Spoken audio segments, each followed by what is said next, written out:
Are you considering investing into an ETF with a pre-leveraged ETF product? Well, don't do it, and this is why.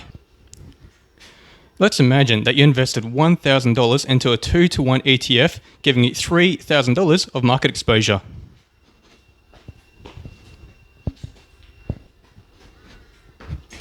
And now let's say that there's a market correction of about 10%, but you've got $3,000 exposed. So as per normal, instead of losing $100, you'd lose $300.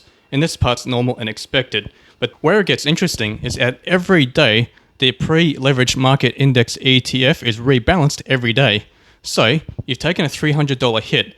So then what they'll do is that they'll take their $2,000 back out, and then the next morning they'll see that you have $700, and then they rebalance that, and so your new market exposure will be $2,100 rather than $2,700. So what this basically means is that from a 10% loss, you'll need the market to grow by 43% just to get back to where you were before that 10% correction.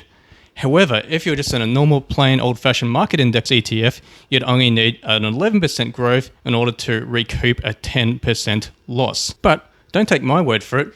Look up the history of it yourself. Just pick whatever 3-to-1 or 2-to-1 leveraged ETF that you're considering, and then look at it during the COVID crash. You'll find that a normal index ETF would have recovered from the March crash by August, whereas a 2-to-1 leveraged index ETF would not have recovered until January the following year. So the recoveries take much longer. And this also applies to inverse market index ETFs, the ones that basically capitalize on the market going down in value.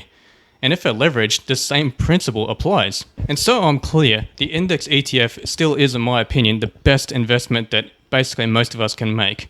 All I say is that you don't leverage it. And if you can't talk you out of leveraging it, just please do not use one of those pre-leveraged index ETF products.